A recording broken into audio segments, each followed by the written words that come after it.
In the rugged plains of 1870s Wyoming territory, a desperate arrangement and the lure of a stable future brought Sophia Calloway across the vast American landscape on a westbound train.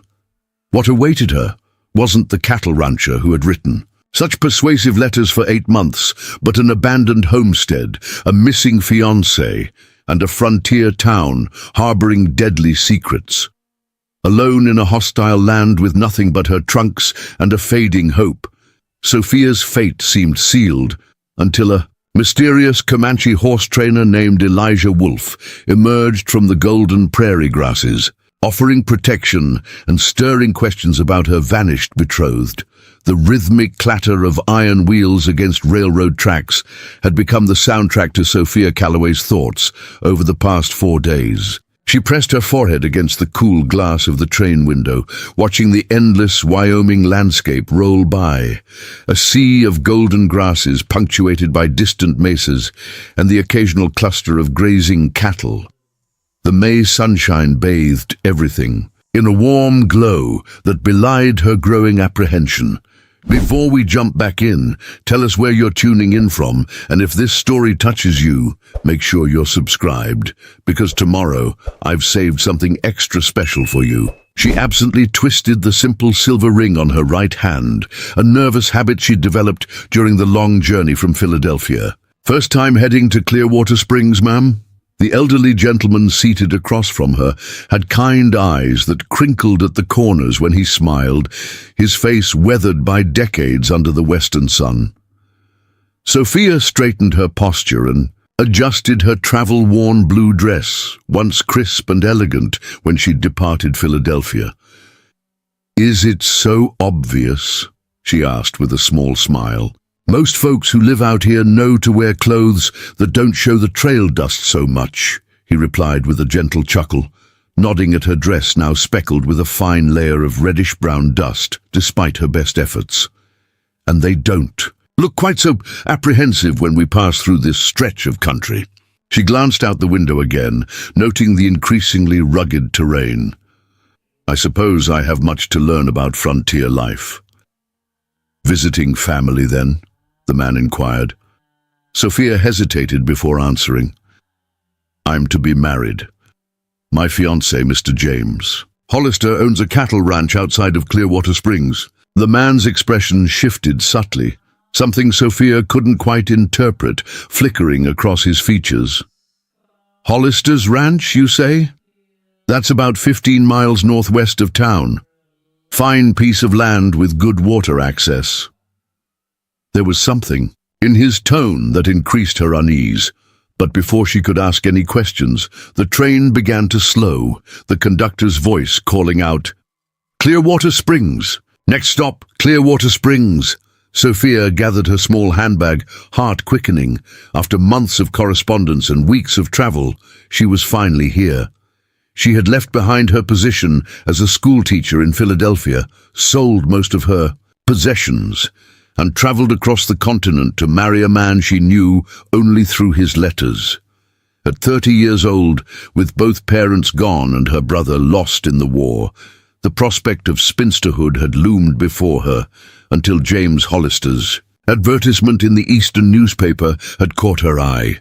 His letters had been eloquent, thoughtful, and increasingly affectionate. A successful cattle rancher with a growing operation, he'd described the 3-bedroom house he'd built with his own hands, the town's need for an educated woman to take over the small school, and his hopes for a companionate marriage. The war had left so many women without prospects, and Sophia had seized this chance for a new beginning. "Good luck to you, Miss Calloway," the elderly gentleman said as the train lurched to a stop. Something in his eyes looked almost like pity, but she dismissed the thought as nerves. The platform at Clearwater Springs was little more than a wooden structure alongside the tracks. Sophia stepped down from the train, the conductor handing down her handbag after her. The station was modest, a single building with a telegraph office attached. The town itself stretched along a single dirt road, a general store, a saloon, what appeared to be a bank, and various other wooden structures. Nothing like the bustling streets of Philadelphia, yet there was a certain frontier charm to it all. Sophia scanned the small crowd gathered at the station, expecting to see James Hollister waiting with a wagon to take her to his ranch. She had sent a telegram a week ago with her arrival details. The crowd thinned as passengers were greeted by family or made their way into town, but no one approached her. Confused, she made her way to the station master. "Excuse me, sir. I'm looking for Mr. James Hollister. He was to meet me here." The station master, a thin man with spectacles perched on the end of his nose, looked up from his ledger. "Hollister, you say? Can't say I've seen him in town lately." He studied her more carefully. "You wouldn't be that Eastern lady he was corresponding with, would you?" "Yes. I'm Sophia Calloway. We're to be married." The station master's expression shifted to one of discomfort. He removed his spectacles, polishing them with a handkerchief as if to buy time. "Miss Calloway, perhaps you should speak with Sheriff Daniels or Mr. Peterson at the general store. They might know more about Mr. Hollister's situation." A cold chill ran down Sophia's spine. His situation? Has something happened to him? Before the station master could respond, a tall, broad-shouldered man in a worn leather vest approached. Them. "Miss Calloway? I'm Thomas Peterson. I own the general store here in Clearwater Springs. Mr. Peterson, I was just asking about my fiancé, James Hollister. He was supposed to meet me." Peterson's face was grave. "Miss Calloway, I think we should talk privately. May I escort you to my store? Your trunks can be delivered there."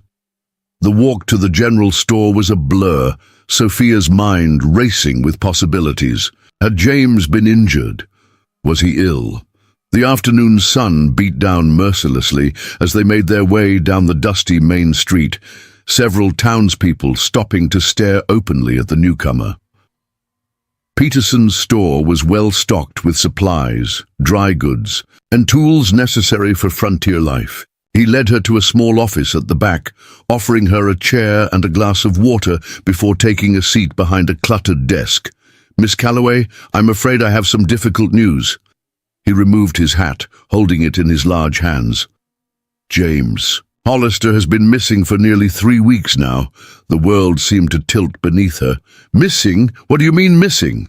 His foreman, Clyde Barnes, rode into town 20 days ago, saying Hollister had vanished. Left for a trip to his north pasture and never returned. Sheriff Daniels organized search parties, but... Peterson shook his head. No trace was found. His horse returned to the ranch riderless 2 days later. "But that's impossible," Sophia stammered. "I received a letter from him just over a month ago. He was expecting me. We were to be married." "I'm sorry, Miss Calloway. The timing couldn't be worse. If we'd known you were already on your way, someone would have telegraphed you." Sophia struggled to collect her thoughts. "What do people think happened to him?" Peterson shifted uncomfortably. "There are theories. Some say he might have run into trouble with rustlers or bandits. Others think he might have fallen into a ravine during bad weather. We had terrible storms around that time, and some..." He hesitated. "Some what, Mr. Peterson?" "Some think he might have run off. He'd been acting strangely in the weeks before. His disappearance. Seemed worried about something. Was asking around town about selling his property quickly." The suggestion that her fiancé might have deliberately abandoned his ranch, and by extension her, was like a physical blow. "I don't understand.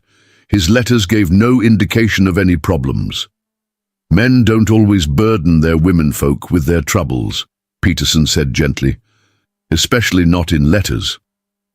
The reality of her situation came crashing down. She had traveled thousands of miles to marry a man who was now missing. She had resigned her teaching position, sold most of her possessions, and spent nearly everything she had on this journey. There was nothing for her to return to in Philadelphia, and her funds were limited. "Do you have family back east you could return to?" Peterson asked, echoing her thoughts. "No," she replied quietly. "There's no one." Preparing and narrating this story took us a lot of time, so if you are enjoying it, subscribe to our channel. It means a lot to us now. Back to the story. Peterson looked uncomfortable. Well, I'm sure we can arrange for you to stay at Mrs. Tanner's boarding house for a few days while you decide what to do. It's not much, but she keeps clean rooms. I can pay, Sophia said quickly, though she knew her funds wouldn't last long. There's also the matter of Mr. Hollister's property, Peterson continued hesitantly.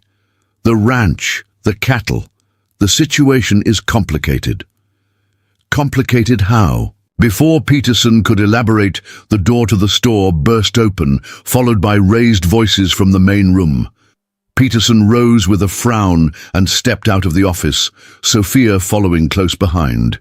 Two men stood arguing in the center of the store. One was a heavy-set man with a wild red beard and a weathered face. The other was more finely dressed, with a banker's coat and an air of authority. You think with Hollister gone you can just take over his water rights, Blackburn? The red-bearded man bellowed. The bank has first claim to all Hollister's property, Brady, and don't you forget it, the well-dressed man responded coldly. He borrowed heavily last fall after losing half his herd in that early blizzard. That land was promised to me. Brady slammed his fist on the counter. Hollister and I had an agreement. Without papers, your agreement means nothing, Blackburn sneered. Peterson cleared his throat loudly. Gentlemen, this is hardly the time or place. He nodded towards Sophia, who stood frozen in the doorway of the office. Both men turned to look at her, surprise and then calculation crossing their features. Miss Calloway, I presume? The banker approached, extending his hand. Maxwell Blackburn, president of Clearwater Springs Bank. I understand you've traveled a long way to meet Mr. Hollister. My condolences on the unfortunate timing. Before Sophia could respond, Brady stepped forward. So you're Hollister's mail-order bride. His assessment was blunt, his eyes narrowing. Arrived too late, it seems. That's enough, Brady, Peterson warned. Blackburn smiled thinly at Sophia. You should know, Miss Calloway, that James Hollister's financial affairs were not in the best order. He had significant outstanding loans with my bank.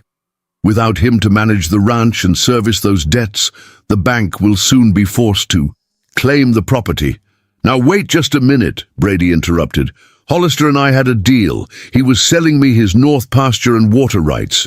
We shook on it.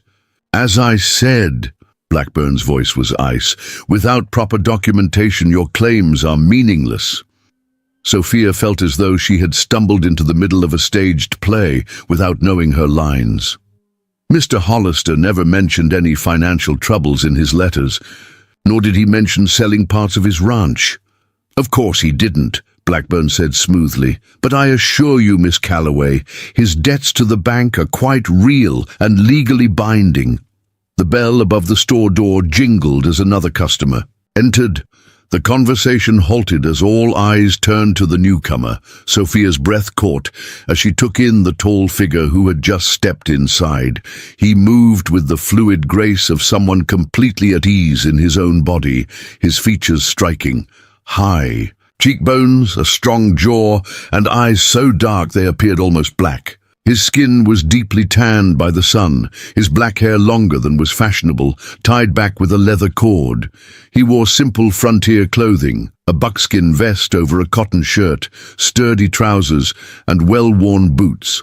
At his hip hung a holstered revolver, and across his back was slung a Winchester rifle.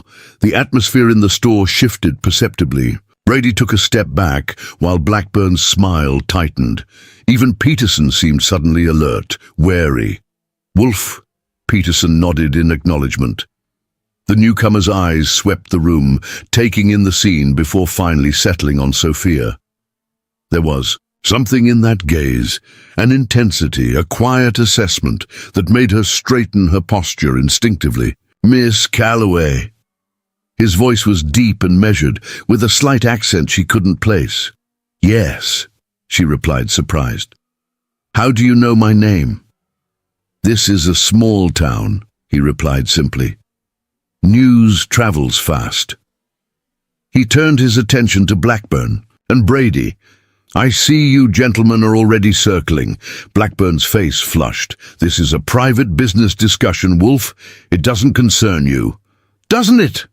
The man called Wolf stepped further into the store, his movements unhurried but purposeful. When two vultures argue over a man's legacy before he's even been declared dead, it concerns anyone with a conscience.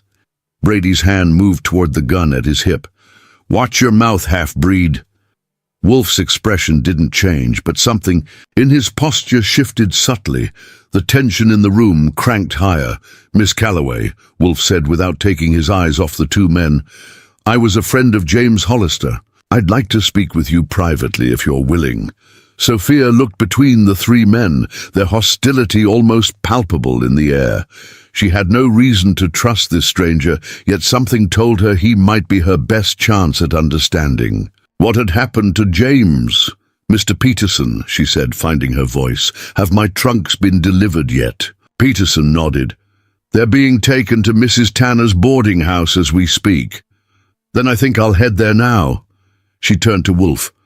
You're welcome to accompany me, Mr. Just Wolf, he said. Elijah Wolf.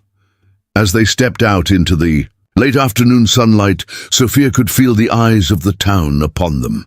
She had arrived in Clearwater Springs, expecting to meet her future husband. Instead, she found herself walking down the main street beside a man who seemed to make everyone uneasy. A Comanche in a white man's town, while her fiancé was missing and his property already being fought over. Elijah Wolf matched his pace to hers, his presence beside her somehow both reassuring and unsettling. James spoke of you often in recent months, he said quietly. He was looking forward to your arrival. Sophia studied his profile, trying to reconcile this imposing figure with someone James would have considered a friend. In his letters, Mr. Hollister never mentioned having a... She hesitated, searching for the right word. A Comanche friend? Wolf supplied, a hint of wry amusement in his voice. No, I imagine he wouldn't have. Some things are easier to explain, in person than in writing. What happened to him, Mr. Wolf? Sophia asked directly. And why do I have the feeling you know more than you're telling me? Wolf's dark eyes met hers, assessing. Because I do, he said simply. But this isn't the place to discuss it. Too many ears, too many eyes.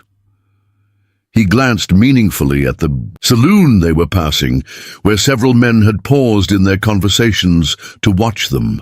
Then where? The boarding house first. You should get settled. His voice lowered. Then, if you're willing to trust me, I'd like to take you to Hollister's ranch.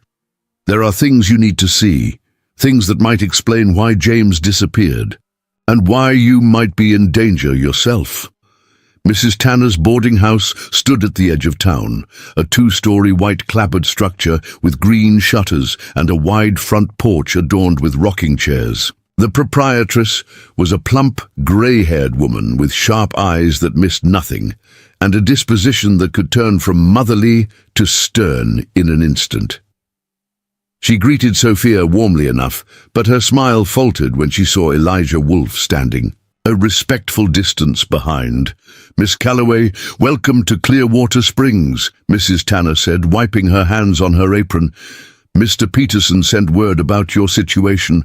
I've prepared my best room for you. Her gaze shifted to Wolf. I wasn't informed you'd have company. Mr. Wolf was a friend of my fiancé, Sophia explained. He's been kind enough to offer information about Mr. Hollister's disappearance. Mrs. Tanner's expression remained neutral, but Sophia detected disapproval in the set of her mouth. Well, you're welcome to speak with him in the parlor. I run a respectable establishment. Actually, Sophia said, gathering her courage, Mr. Wolf has offered to take me to see Mr. Hollister's ranch. I believe it would be helpful to understand what awaits me there, alone, with him. Mrs. Tanner lowered her voice to a scandalized whisper. Miss Calloway, I don't mean to speak out of turn, but a proper lady doesn't ride off with a man like... That especially not in these parts. Sophia straightened her spine. These are hardly conventional circumstances, Mrs. Tanner. My fiancé is missing, and Mr. Wolf may have information that could help me understand what happened. I won't be ruled by idle gossip. Mrs. Tanner pursed her lips. It's your reputation. Dear, I'm merely trying to help you avoid unnecessary complications. I appreciate your concern, Sophia replied politely but firmly. If you could show me to my room, I'd like to freshen up before we depart. Upstairs, Sophia found her trunks already delivered to a small but clean room with a narrow bed, a washstand, and a view of the distant plains. She quickly changed into her simplest traveling dress, a practical navy blue with fewer adornments, then her arrival outfit, and pinned her chestnut hair into a secure bun. From her handbag, she withdrew a small Derringer pistol, a parting gift from her brother before he'd left for the war. She'd never fired it, but its presence had given her comfort during the long journey west. After a moment's hesitation, she tucked it into the pocket of her dress. When she descended the stairs, she found Wolf waiting on the porch, 2 horses tethered to the railing. One was his own mount, a magnificent buckskin stallion with intelligent eyes. The other was a gentle-looking bay mare already saddled for her. You anticipated I would agree to come with you, Sophia observed. Wolf's expression remained impassive. I hoped you would. A woman who travels across the country to marry a man she's never met isn't lacking in courage or desperation, she countered. The ghost of a smile touched his lips. Sometimes they're the same thing. He helped her mount the mare with practiced efficiency, his hands respectful and steady. The ranch is about 2 hours' ride. We should make it before sunset. As they rode away from town, Sophia felt the curious stares of townspeople following them. She sat as straight as she could in the saddle, determined to show no weakness despite her limited riding experience. Only when the town disappeared behind them did she allow herself to relax slightly. The vast Wyoming landscape stretched around them, both beautiful and intimidating in its scale. The late afternoon sun cast long shadows across the prairie grasses, which rippled like a golden sea in the gentle breeze. In the distance, the snow-capped peaks of the Wind River Range caught the last brilliant rays of sunlight. After they had ridden in silence for nearly half an hour, Sophia finally spoke. Mr. Wolf, you said you were a friend of James Hollister. How did you come to know him? Wolf's gaze remained fixed on the trail ahead. 3 years ago, Hollister's prize stallion went missing. Valuable animal. He tracked it to my place, thinking it had been stolen. He paused. Instead, he found me treating the horse for a severe leg injury. It had wandered into a gully during a storm. And that began your friendship? Not immediately, Wolf admitted. But Hollister was different from most white men. He judged people by their actions, not their bloodlines. When he saw how I handled horses, he asked me to train some of his stock. We developed a mutual respect, yet he never mentioned you in his letters, Sophia noted. Would you have understood? An Eastern school teacher corresponding with a cattle rancher who counts a Comanche among his friends? Wolf glanced at her. Hollister was practical. He knew some things are better explained in person. Sophia considered this. You said you might know why James disappeared. What happened to him, Mr. Wolf? Wolf was silent for a long moment. 2 days before he vanished, Hollister came to my place. He was agitated, said he'd discovered something that put him in danger. He asked me to look out for you if anything happened to him. A chill ran through Sophia, despite the warm evening air. Danger from whom? He wouldn't say exactly, just that it involved Blackburn and the railroad coming through.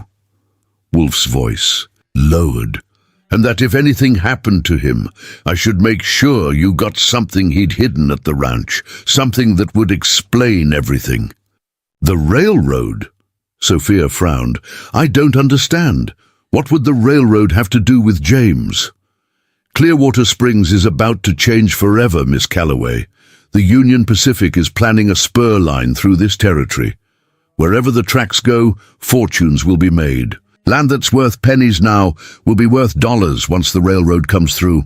And Mr. Blackburn knows this," Sophia said, understanding dawning. Wolf nodded. "Blackburn's been buying up property all along the proposed route, quietly, through shell companies and proxies. But Hollister's ranch sits at a critical juncture, the only feasible pass through the northern ridge for miles. Without that land, the railroad would have to take a much longer route. So James was in the way," Sophia said quietly. "And refusing to sell," Wolf confirmed. "At least that's what he told me. But something changed in the weeks before he disappeared. He became secretive, watchful. I think he discovered something about Blackburn's plans, something worth killing for. The implications were chilling." "You believe Mr. Hollister was murdered?" "I believe few men vanish by accident when large sums of money are involved," Wolfie replied grimly. They rode in silence for a while, Sophia processing this disturbing new perspective. The sun was sinking lower, the shadows lengthening across the rolling grassland. "You said you train horses," she said finally, seeking a moment's respite from the grim conversation. "Is that your profession?" "Among other things," Wolf replied. "I understand horses better than people most days. How did you come to be in Wyoming, if you don't mind my asking?" Wolf was quiet for so long that Sophia thought he might not answer. "My mother was Comanche," he finally said. "My father was a cavalry officer stationed at Fort Laramie. They met when he was wounded during a skirmish, and she helped heal him. Against all odds, they fell in love." His expression softened slightly at the memory. "They built a life together on the edge of two worlds, belonging fully to neither. When I was 15, they were both killed during a raid on our homestead. Wrong place, wrong time." The matter-of-fact way he stated this tragedy spoke of old wounds long scarred over. "After that, I made my own way. Worked as a scout, a hunter, eventually found my calling with horses."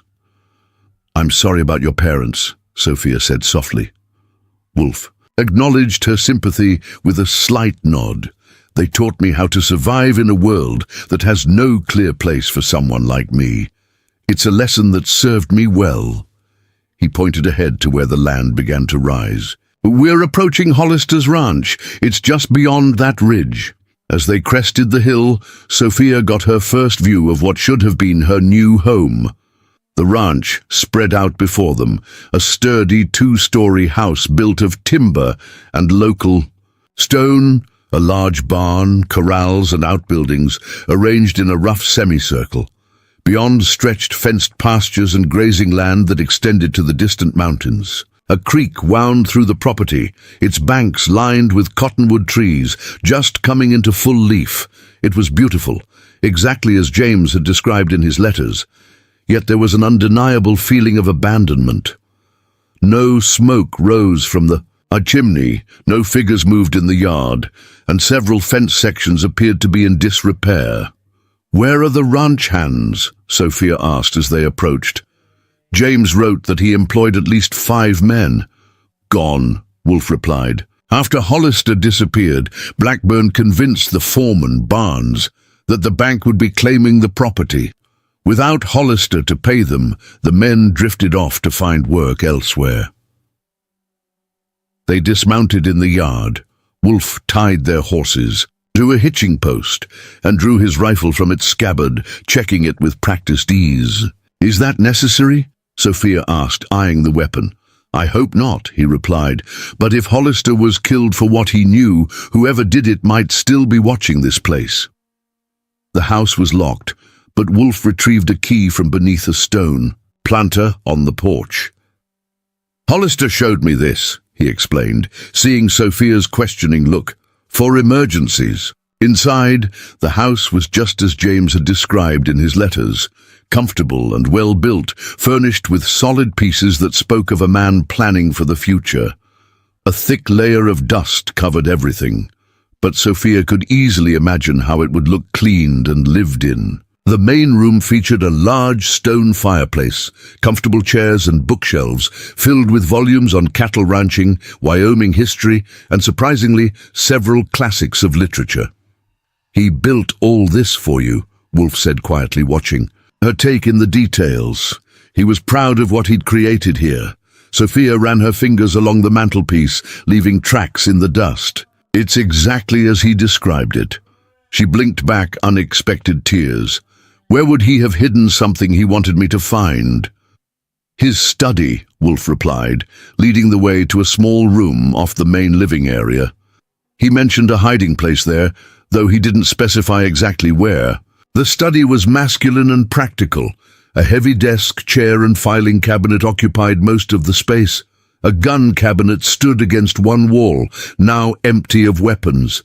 Bookshelves lined another wall, these filled with ledgers and business documents. As Sophia examined the desk, Wolf ran his hands along the edges of the bookshelves, testing for loose boards or hidden compartments. The last rays of sunlight streamed through the window, illuminating dust motes dancing in the air.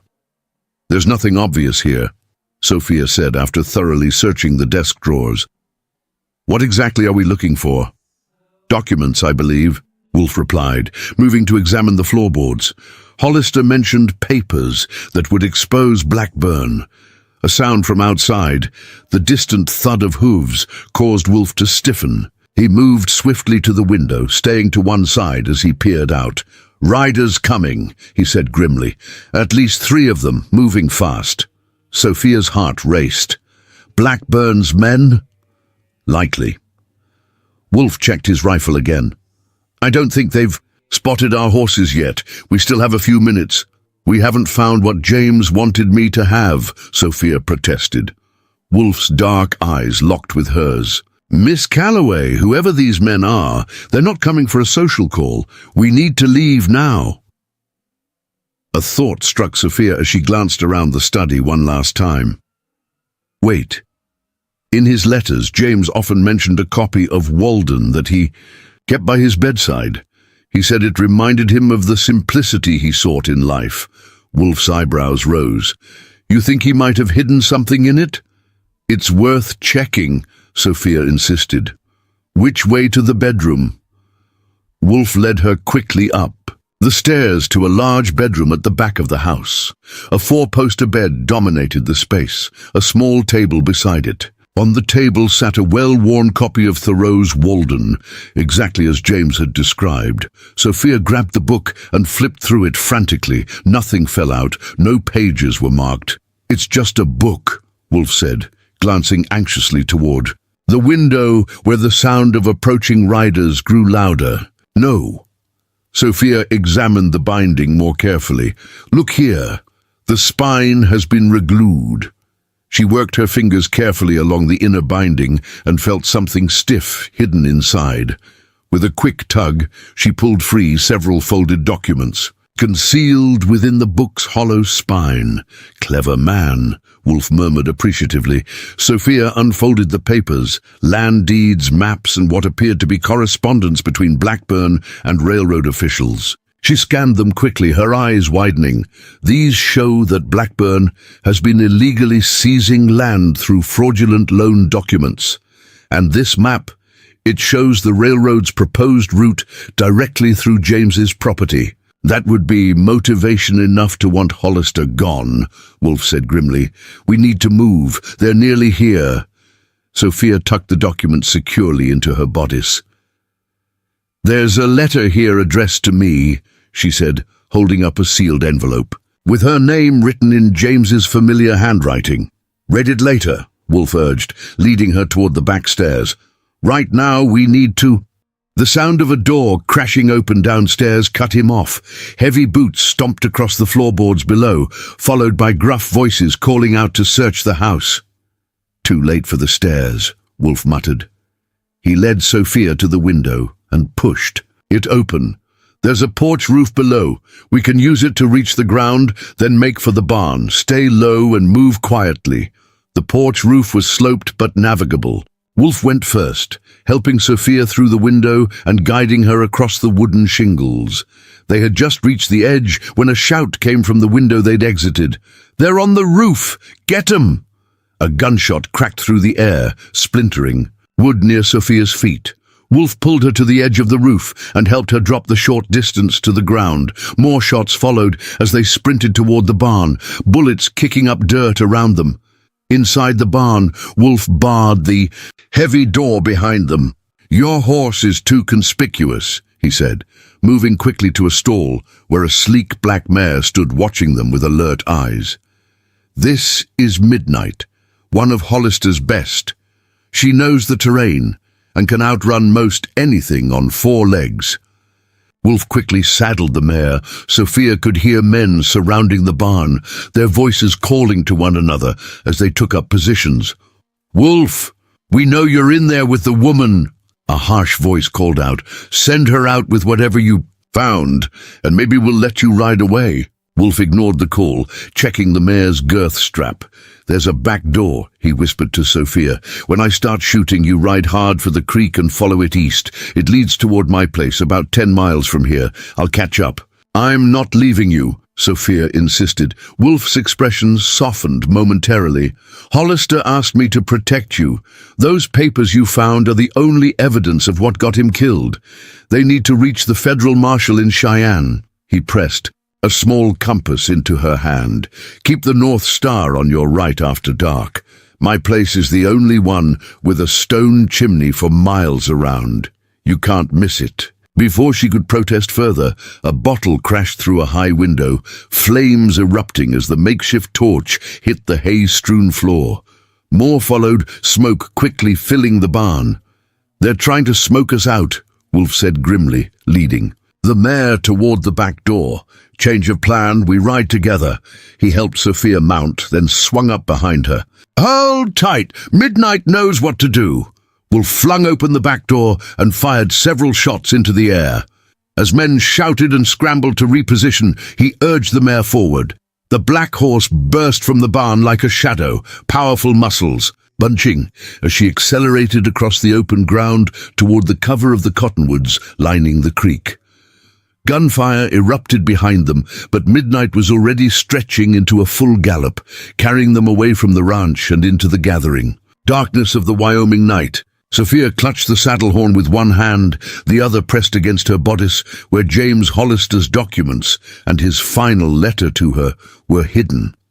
Behind them, flames began to consume the barn, casting an orange glow against the twilight sky. As they plunged into the shelter of the trees along the creek, Sophia glanced back at the burning structure, wondering if she would ever see Hollister's ranch again, the home that should have been hers, now becoming as distant a prospect as the man who had promised it to her. Wolf guided the mare along the creek bed, the water muffling the sound of hooves as they fled into the deepening Wyoming night. The secrets hidden in James Hollister's documents might explain his disappearance, but Sophia now understood with chilling clarity that those same secrets had put a target on her back as well. Darkness had fallen completely by the time Wolf guided the mare out of the creek bed and onto firmer ground. Stars emerged in brilliant clusters across the vast Wyoming sky, the waning moon providing just enough light to navigate by. The night air carried a chill that seeped through Sophia's damp clothing, causing her to shiver despite the warm body of the horse beneath her and Wolf's presence at her back. "Are they still following us?" she asked, her voice barely above a whisper. Wolf reined the mare to a stop, listening intently. The only sounds were the gentle gurgle of the creek, the soft whicker of their mount, and the distant cry of a coyote. "I don't hear them. But that doesn't mean they've given up. Brady's foreman Tucker is known for his tracking skills. We need to keep moving." They continued at a steady pace, following a game trail that wound through stands of aspen and pine before opening onto a rolling stretch of prairie. Midnight moved confidently, despite the darkness, her ears pricked forward and her stride unwavering. After another hour of riding, Wolf steered them toward a rocky outcropping, "We'll rest here briefly," he said, dismounting and helping Sophia down from the saddle. Her legs nearly buckled after the long ride, but she steadied herself against the warm flank of the mare. "The horse needs water, and we should look at those papers you found." While Wolf led Midnight to a small spring that trickled from the base of the rocks, Sophia found a sheltered spot and carefully withdrew the documents from her bodice. In the faint moonlight, she could make out little more than shadows on paper. Wolf returned with a small tin cup of water for her, then produced a tightly sealed tin from his saddlebag. Inside were matches and a stub of candle. "We can risk a small light here," he explained, "but only for a few minutes. The rocks will shield it from most directions." By the flickering candle flame, Sophia examined the documents. There were land deeds showing properties Blackburn had acquired along the proposed railroad route, many through suspicious means. A map detailed the railroad's planned path, cutting directly through Hollister's ranch at a critical mountain pass. Most damning were letters between Blackburn and a railroad official named Harrison, discussing arrangements for acquiring the necessary properties and removing obstacles, with specific mention of James Hollister's refusal to sell. "This is evidence of conspiracy," Sophia murmured, "and possibly murder." "Enough to bring Blackburn down," Wolf agreed. "If we can get it to the federal marshal in Cheyenne, he's beyond Blackburn's influence." Sophia's fingers trembled slightly as she opened the letter addressed to her in James's neat handwriting. "My dear Sophia, if you are reading this, then my fears have been realized, and I am no longer able to welcome you to our home as I had hoped. I apologize for bringing you into this dangerous situation unknowingly. Had I anticipated how quickly events would unfold, I never would have allowed you to make the journey. What began as a simple land dispute has uncovered corruption that reaches to the highest levels of our territorial government. Blackburn and his associates will stop at nothing to secure the properties needed for their railroad scheme. I have gathered evidence of their illegal activities, which you'll find with this letter. This evidence must reach Federal Marshal Hayes in Cheyenne. I have entrusted this task to Elijah Wolf, the only man in this territory whose integrity I trust completely. Though our friendship may seem unlikely, Wolf has proven himself a man of honor and courage. Trust him as I have. You deserve to know that I've come to care for you deeply through our correspondence. I had hoped we would build a life together. Here, that dream may now be impossible, but please know that my feelings were genuine. The ranch and all its assets I leave to you, should you wish to claim them. If not, sell them and use the funds to build a new life wherever you choose. Either way, please be cautious. Blackburn is more dangerous than he appears. With deepest regrets and sincere affection, James Hollister. Sophia folded the letter carefully, emotions warring within her. Grief for a man she'd never met but had come to know through his words. Anger at the circumstances that had brought her thousands of miles only to find her future stolen, and determination to see justice done both for James and for herself. "We should keep moving," Wolf said gently, extinguishing the candle. "My place is still a few hours' ride." As they mounted again, Sophia asked the question that had been troubling her. "Why would James entrust you with protecting me? You said yourself that your friendship would have been considered unusual." Wolf was silent for a moment. 3 months ago, I helped Hollister recover cattle that had been rustled from his north pasture. We tracked them to land owned by one of Blackburn's associates. When we confronted the thieves, things got complicated. Hollister took a bullet, meant for me. His voice grew quieter. I got him back to his ranch and tended the wound. He survived, but that kind of thing creates a bond between men. "He never mentioned being shot in his letters," Sophia said. "As I said, some things are easier explained in person, and Hollister wouldn't have wanted to worry you." Wolf urged the mare forward.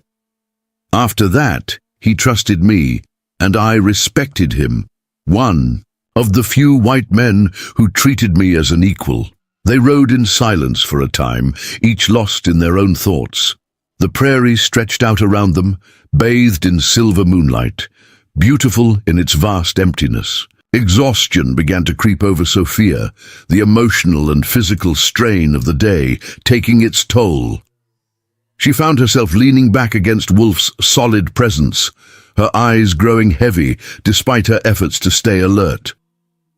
"Rest if you can," Wolf's voice rumbled near her ear. "I'll wake you if there's trouble." She didn't intend to sleep, but the rhythm of the horse's gait and the warmth at her back lulled her into a light doze. Her dreams were fragmented. Images of James Hollister pieced together from his descriptions in letters, now forever to remain. A stranger, Blackburn's calculating eyes, a burning barn against the twilight sky. Wolf's sudden tension brought her fully awake. The mare had stopped, and Wolf was sitting perfectly still, listening. Dawn was approaching, the eastern sky just beginning to lighten from black to deep blue. "What is it?" she whispered. "Riders," he replied quietly.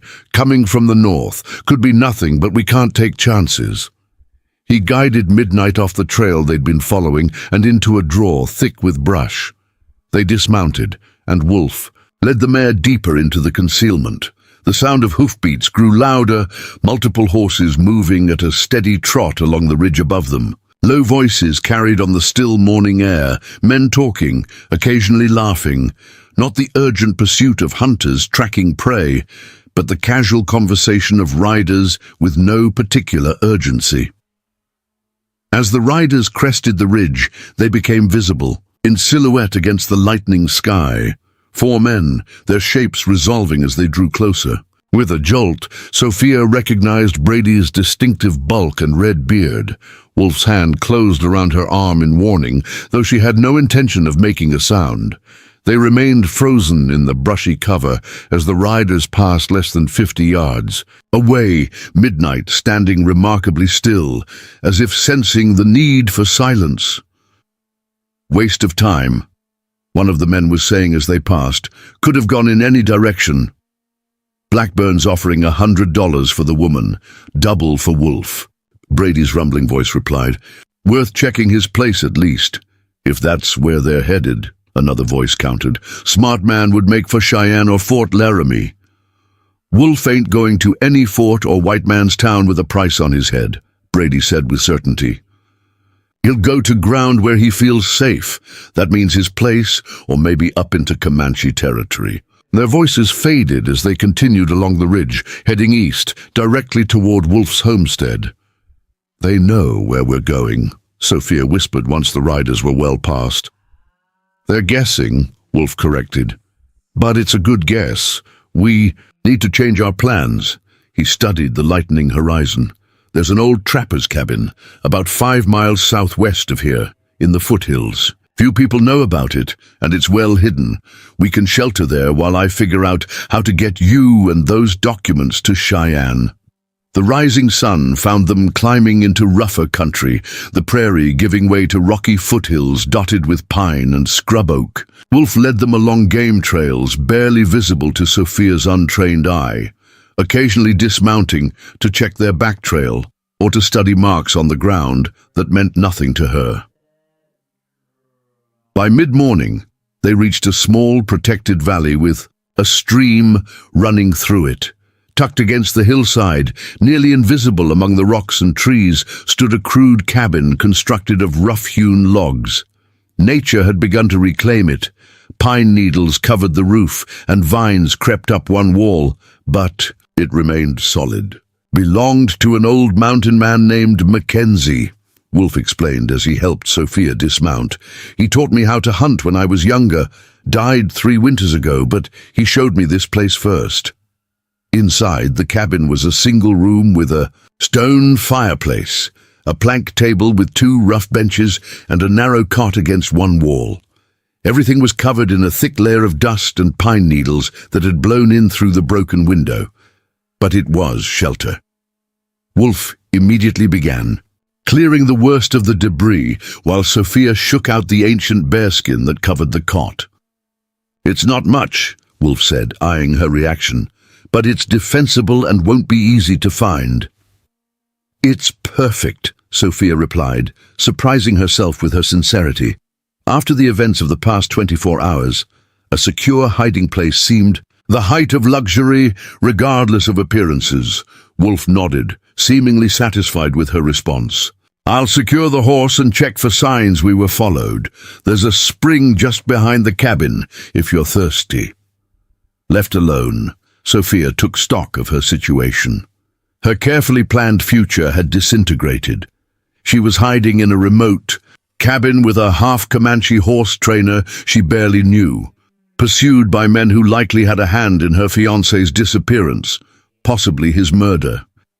Yet despite the danger, or perhaps because of it, she felt more alive than she had in years. Teaching in Philadelphia had been safe, predictable, and ultimately stifling. Here, every decision mattered, every moment demanded her full attention. She located the spring and washed the trail dust from her face and hands, the cold water reviving her. When Wolf returned, he was carrying his saddlebags and rifle. No sign of pursuit yet, he reported, "but they'll figure out we didn't go to my place eventually. We need to decide our next move." "The documents must reach the federal marshal," Sophia said, seating herself on one of the rough benches. "James was clear about that," Wolf nodded. "The question is how. Cheyenne is nearly 100 miles southeast of here. The main routes will be watched, especially if Blackburn has men in his pocket throughout the territory. Could we send a message, find someone trustworthy to carry word to the marshal?" "Possibly. There's a Shoshone trading post about 20 miles west where I'm known. Old Standing Bear might be willing to get a message through." Wolf frowned. "But messages can be intercepted. The documents themselves need to reach Hayes."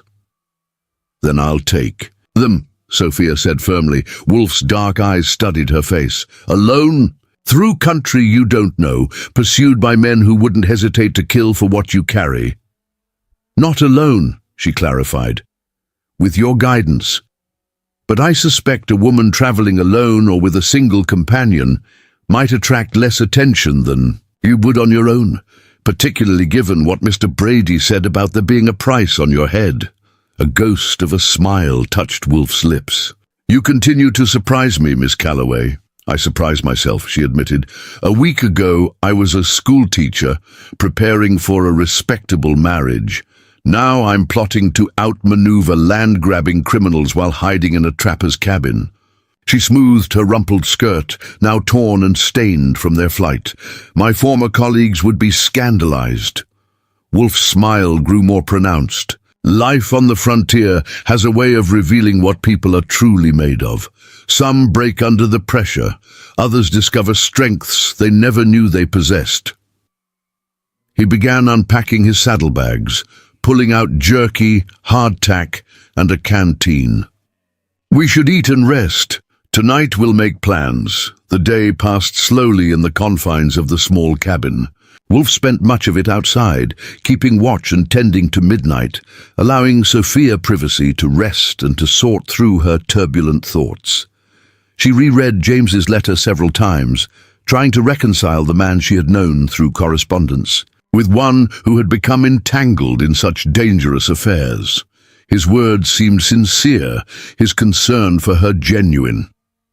Yet she couldn't help wondering how much of himself he had truly revealed in his letters. Had she been traveling to marry a stranger? More complete than she realized? As evening approached, Wolf returned with a pair of rabbits he had snared. He cleaned them outside, then cooked them over a small, carefully tended fire in the cabin's fireplace. The food was plain but nourishing, and Sophia found herself ravenous after the previous day's exertions. "You mentioned a trading post," she said as they ate. "How likely is it that Brady and his men will check there?" "Very," Wolf replied. "It's the nearest outpost to my place. They'll eventually work their way through all the locations I'm known to frequent." He studied her thoughtfully. "But you've given me an idea. The trading post sees a regular flow of travelers. If you appeared to be just another settler's wife or perhaps a widow heading east, you might pass unnoticed." I'd need different clothes. Sophia gestured to her now ruined dress. This marks me too clearly as an Easterner new to the territory. Wolf nodded. Standing Bear's wife Morning Water might help with that. She keeps goods for trading. He leaned forward, his expression serious. But if we do this, we'll need to separate afterward. I've been thinking about what Brady said. They're looking for us together. Two people matching our descriptions traveling toward Cheyenne would draw immediate attention. What are you suggesting? I create a diversion. Make sure I'm seen heading north, away from Cheyenne. Draw their attention and their pursuit.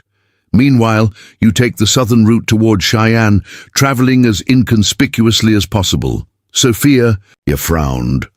That puts you in considerable danger. I know this country better than any of them, Wolf replied with quiet confidence, and I've evaded worse than Brady and his hired guns. Even so, I don't like the idea of leaving you to face them alone. Wolf's expression softened slightly. Your concern is appreciated, Miss Calloway, but unnecessary. This is what Hollister would have wanted, getting you and those documents safely to Marshal Hayes. As darkness fell, they continued refining their plan. Wolf sketched a rough map of the territory on the dusty tabletop, showing Sophia the route she would need to take to reach Cheyenne, identifying potential dangers and safe havens along the way. They would leave at first light, aiming to reach the trading post by mid-afternoon. You should take the cot, Wolf said when they had finalized their plans. I'll keep watch. You need rest as well, Sophia pointed out, noting the fatigue evident in the set of his shoulders.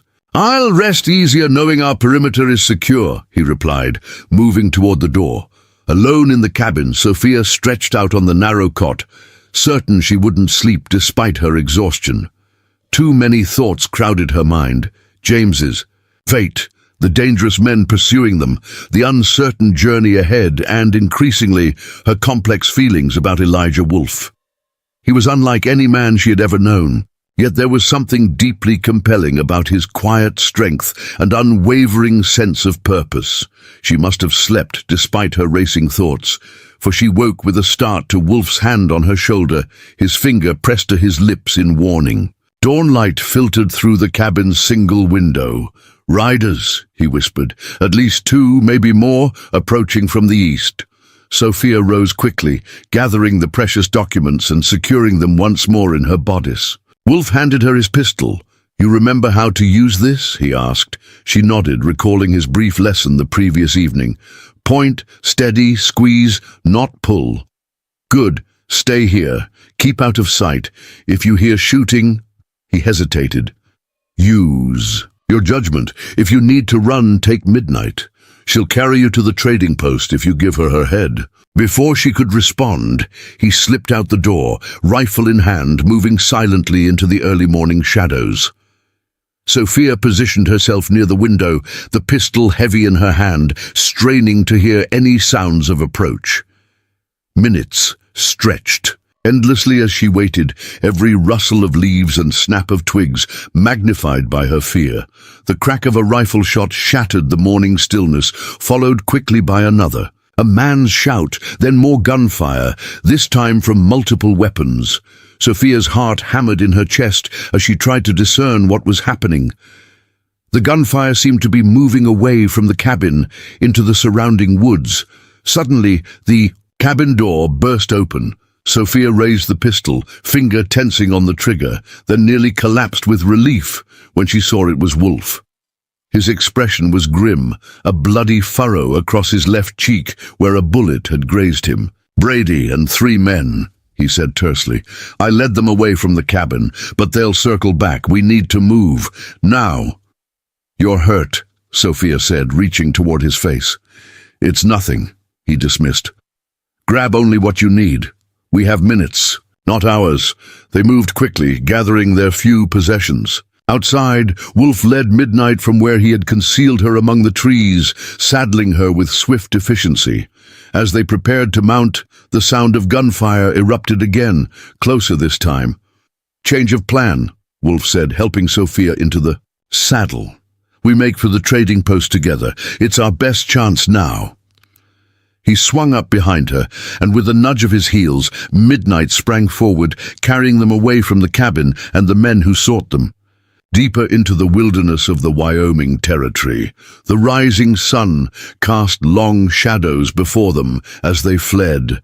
The documents that could bring Blackburn to justice pressed against Sophia's heart, and the steady presence of Wolf at her back, the only certainty in a world, turned suddenly dangerous and strange. Somewhere ahead lay safety and justice, if they could reach it. Somewhere behind them was the truth about James Hollister's fate. And all around them, the vast, unforgiving beauty of the frontier, where survival depended on courage, wit, and the strength of bonds forged in adversity. Midnight raced through the pine-scented wilderness, her powerful strides eating up the distance, as Wolf guided her along trails invisible to Sophia's untrained eye. The mare seemed to understand the urgency of their flight, never faltering despite the rough terrain. Behind them, the sounds of pursuit grew fainter until they disappeared altogether, but Wolf maintained their pace, taking no chances. The morning sun climbed higher, burning away the dawn mist and warming the cool mountain air. They crossed several streams, Wolf directing the horse to travel through the water for a stretch before emerging on rocky ground that would leave minimal tracks. It was nearly noon when they finally slowed to give Midnight a much-needed rest. Wolf dismounted first, then helped Sophia down. Her legs trembled beneath her, muscles unaccustomed to such prolonged riding protesting painfully. Wolf steadied her with a firm hand on her elbow until she regained her balance. "Thank you," she said, smoothing her rumpled skirt in a futile gesture toward propriety. The gesture felt absurd given their circumstances, and a small, unexpected laugh escaped her. Wolf's eyebrow rose in question. "I was just thinking how ridiculous I must look," Sophia explained, "worrying about my appearance when we're being hunted through the wilderness." A hint of amusement softened his stern features. "Old habits die hard. Even among the Comanche, women take pride in their presentation." "Do they also worry about appearing proper while fleeing for their lives?" "Especially then." The ghost of a smile touched his lips. "Dignity in adversity is highly valued." Sophia studied him, noticing again the blood dried on his cheek where the bullet had grazed him. "Your face needs tending," she said, approaching him. "May I?" After a moment's hesitation, Wolf nodded. Sophia dampened her handkerchief from his canteen and gently cleaned the wound. It was shallow, but had bled freely, leaving a streak of crimson down his cheek and neck. Their proximity allowed her to notice details she'd missed before.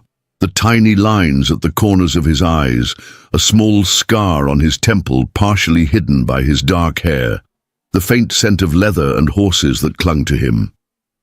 "You're lucky," she said, finishing her ministrations. "Another inch to the right, and we'd be having a very different conversation." "Luck had little to do with it," Wolf replied. "Brady's man is a poor shot, especially from horseback." "You say that with remarkable calm for someone who was nearly killed," Wolf shrugged. "Death is always near on the frontier, acknowledging that fact doesn't mean surrendering to it." The philosophy struck Sophia as simultaneously fatalistic and strangely liberating. In Philadelphia, death was a visitor kept at a distance, discussed in hushed tones behind closed doors. Here, it was acknowledged as a constant companion, respected but not feared. Wolf checked Midnight's condition, speaking softly to the mare in what Sophia recognized as Comanche, his hands moving gently over her flanks and legs. Satisfied, he turned back to Sophia. "The trading post is still several hours away. We should keep moving." As they rode, the landscape gradually changed, the dense pine forest giving way to more open country with scattered stands of aspen and broad meadows dotted with wildflowers. Wolf maintained a vigilant watch, frequently scanning the terrain behind and around them, but the wilderness remained peaceful aside from the occasional startled deer or soaring hawk. "Tell me about James," Wolf said unexpectedly, breaking the long silence between them. What kind of man writes to a woman across the country, asking her to marry him sight unseen? The question caught Sophia off guard. A lonely one, I suppose, she answered after a moment's thought, though in his letters he never seemed desperate, just purposeful. He wrote about building something meaningful, a life with roots and stability. And you, what made you agree to marry a stranger? Limited options, Sophia admitted with a frankness that surprised her. I was 30 years old, unmarried, with no family aside from a distant cousin in Boston, who made it clear I was an inconvenience. Teaching provided an income, but little security. When the war ended, many women in my position found themselves displaced as men returned to claim their former positions. She sighed, memories of Philadelphia growing distant with each passing mile. James's letters offered something I hadn't dared hope for: respect, partnership, perhaps eventually affection. He wrote of his ranch as a place where we might build a future together. He seemed to value my education, my thoughts. How many women receive such an offer at my age? Wolf was silent for a moment. Hollister was genuine in that regard. He spoke of you often in recent months, your intelligence, your spirited views. He admired your courage in agreeing to such an arrangement. The confirmation of James's sincerity brought an unexpected ache to Sophia's heart. I wish I could have known him, she said quietly. He would have been a good husband, Wolf agreed. He treated people fairly, worked hard, stood by his word, rare qualities in any man, regardless of race. They crested a small rise, and Wolf reined midnight to a halt. Below them stretched a broad valley with a ribbon of silver river winding through it. Near the river stood a cluster of sturdy log buildings surrounded by smaller structures. Some permanent cabins, others with the distinctive conical shape of native lodges. The trading post, Wolf explained. The main building belongs to Heinrich Müller, a German who came west 30 years ago and married into the Shoshone tribe. The surrounding settlement includes both white settlers and Shoshone families. Sophia studied the scene, noting people moving between the buildings, horses in corrals, smoke rising from multiple chimneys. After days of isolation, the small outpost seemed bustling with activity. Will it be safe? She asked. Safer than continuing in our current state, Wolf replied. Muller is no friend of Blackburn's, and Standing Bear respects strength of character, more than a man's origins. He hesitated. But my presence might draw attention. Once there, it would be better if you appeared to be traveling without me. How do we manage that? We separate before reaching the settlement. I'll approach from the west, where Standing Bear's lodge is located. You continue on to the main trading post. He shifted in the saddle, retrieving something from his pocket. A gold band, simple but well crafted. Wear this. A widow traveling alone will raise fewer questions than an unmarried woman. Sophia accepted the ring, turning it in her fingers. Whose was this? My mother's, Wolf said simply, one of the few things I have of hers. The weight of his offering, not just the ring but the story behind it, wasn't lost on Sophia. She slipped it onto her finger beside the silver band she still wore from her engagement to James. I'll return it, of course, Wolf nodded. Muller's wife, Helga, can be trusted. Tell her you're a widow heading east to rejoin family after losing your husband to fever. She'll help you acquire what you need for the journey to Cheyenne. And what about you? I'll speak with Standing Bear, arrange for someone to guide you safely to Fort Laramie. From there, you can take the stage to Cheyenne. Sophia frowned. You won't be coming. Wolf's expression darkened. Brady and his men are still hunting us. The further I am from you, the safer you'll be. He studied her face. Unless you'd prefer, I accompany you. The question held more weight than its simple phrasing suggested. Sophia considered it carefully. In the few days she'd known Elijah Wolf, he had protected her, guided her, risked his life for her. She had come to rely on his steady presence, his quiet competence. The thought of continuing without him brought an unexpected pang of loss, yet she understood the practicality of his suggestion. A white woman traveling with a half Comanche man would draw exactly the kind of attention they needed to avoid. "I would feel safer with you," she said honestly, "but I understand why it might be wiser for us to separate." Something flickered in Wolf's dark eyes, acknowledgement perhaps of the unspoken trust that had developed between them. "Let's reach the trading post first," he said. "We can finalize our plans there." They descended toward the valley, staying within the tree line for cover. A mile from the settlement, Wolf guided Midnight off the trail into a small clearing. "We separate here," he said, dismounting. "Follow the trail down to the trading post. As for Helga Mueller, I'll circle around to Standing Bear's lodge and find you at Mueller's by nightfall." Sophia hesitated, reluctant now that the moment of parting had arrived. "Be careful," she said, surprising herself with the depth of concern in her voice. Wolf's hand rested briefly on hers, where it gripped the saddle horn. "And you, Miss Calloway?" He stepped back, his expression unreadable. "Ride straight to Miller's, don't stop for anyone." Alone on Midnight, Sophia felt suddenly vulnerable. She straightened her spine, gathered the reins, and nudged the mare forward. The documents secured against her skin seemed to burn with their importance, a physical reminder of the mission that had brought her to this moment.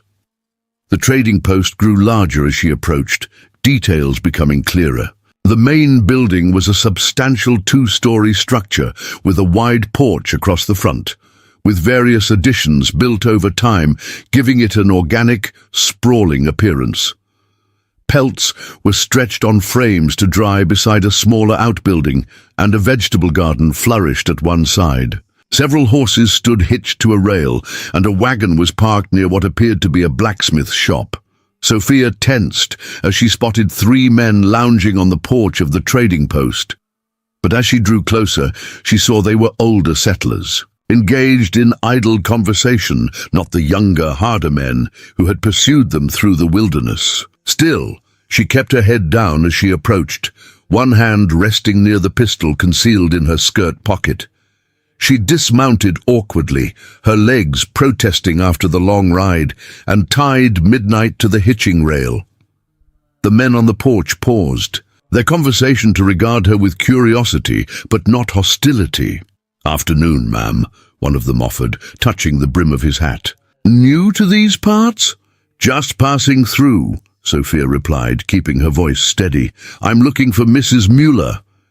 "Helga's inside minding the store," the man said, jerking his thumb toward the entrance. "Heinrich's off trading with the Crow.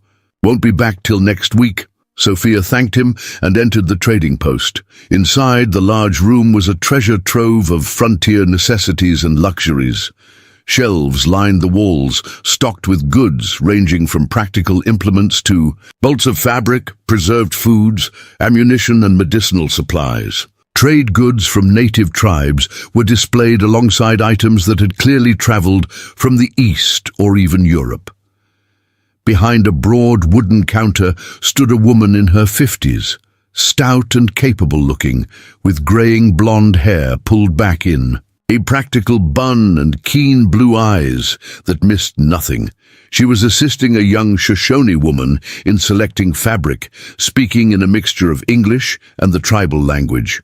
When she finished with her customer, the woman turned her attention to Sophia, her gaze taking in the trail-worn dress, the exhaustion evident in Sophia's posture, and the wary alertness in her eyes. "I am Helga Mueller," she said, her voice carrying a trace of German accent. "How may I help you?" Sophia glanced around the store, confirming they were alone before approaching the counter. "My name is Sophia Calloway," she said quietly. "Elijah." "Wolf sent me." Helga's expression didn't change, but her eyes sharpened with interest. "Wolf, you say? Interesting friend for a lady like yourself?" "He's been helping me. I need to reach Cheyenne, to the federal marshal there. It's urgent." Helga studied her for a long moment, then nodded decisively. "Come," she said, lifting a section of the counter to allow Sophia through. "We talk in private, yes?" She led Sophia to a back room that appeared to serve as both storeroom and living quarters, with a small stove, a table with chairs, and numerous crates and barrels stacked neatly along the walls. Helga gestured for Sophia to sit, then poured 2 cups of coffee from a pot keeping warm on the stove. "Now," Helga said, setting a cup before Sophia, "tell me why a fine Eastern lady is traveling with Wolf and needing a federal marshal." Sophia took a sip of the strong, bitter coffee, gathering her thoughts. "I came west to marry James Hollister," she began, finding it easier to tell the story with each retelling. "When I arrived, I discovered he was missing, possibly murdered because of something he knew about Maxwell Blackburn and the railroad." Helga's eyes narrowed at the mention of Blackburn. "That man," she muttered. "Bad business, whatever he touches." Sophia continued, explaining about the documents, the chase from Hollister's ranch, their narrow escape that morning, and Wolf's plan to separate for safety. Helga listened without interruption, her weathered face showing concern but not surprise. When Sophia finished, the older woman nodded slowly. "Blackburn has long fingers in this territory, many afraid to stand against him." She reached across the table to pat Sophia's hand. "You are a brave woman. James Hollister chose well, even if fate had other plans." "Can you help me?" Sophia asked. "In course," Helga replied firmly. "First, you need rest and proper clothes, then we make arrangements." She rose from the table. "I prepare bath and find you something better to wear. You stay in our quarters tonight." The simple kindness, the prospect of a bath, clean clothes, and a safe place to sleep nearly undid Sophia's carefully maintained composure. "Thank you," she managed, blinking back sudden tears of exhaustion and relief. Helga's expression softened. "Frontier life is hard, but we help each other, yes? Wolf trusts you. That is enough for me." The next hours passed in a blur of simple comforts Sophia hadn't realized how desperately she needed. A hot bath in a copper tub behind a privacy screen eased the aches of days in the saddle. Helga provided clean undergarments, a serviceable brown skirt, and a cream-colored blouse, plain but well-made clothing that would attract far less attention than Sophia's Eastern attire. As the afternoon waned, Sophia found herself fighting to keep her eyes open, despite her anxiety about Wolf's arrival and their plans moving forward. Helga, noticing her exhaustion, showed her to a small bedroom off the main living area. "Rest," the older woman insisted. "I wake you when Wolf comes." Sophia stretched out on the narrow bed, intending only to close her eyes for a moment. Instead, she fell into a deep, dreamless sleep, her body surrendering to the accumulated fatigue of the past several days.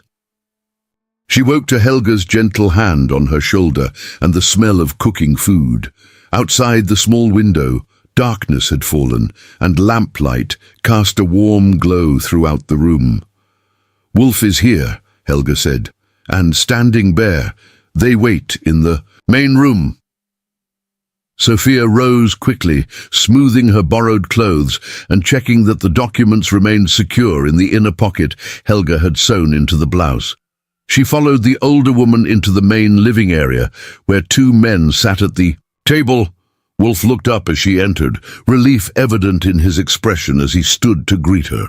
Beside him sat an older Shoshone man, his face deeply lined with age and experience, his long hair streaked with gray and tied with decorative leather bands. He wore a mixture of native and white man's clothing, buckskin leggings and vest over a cotton shirt with intricate beadwork adorning the vest. "Miss Calloway," Wolf said, "this is Standing Bear, elder of the local Shoshone band, and a man I trust with my life." The elder studied Sophia with keen, intelligent eyes, then nodded in greeting.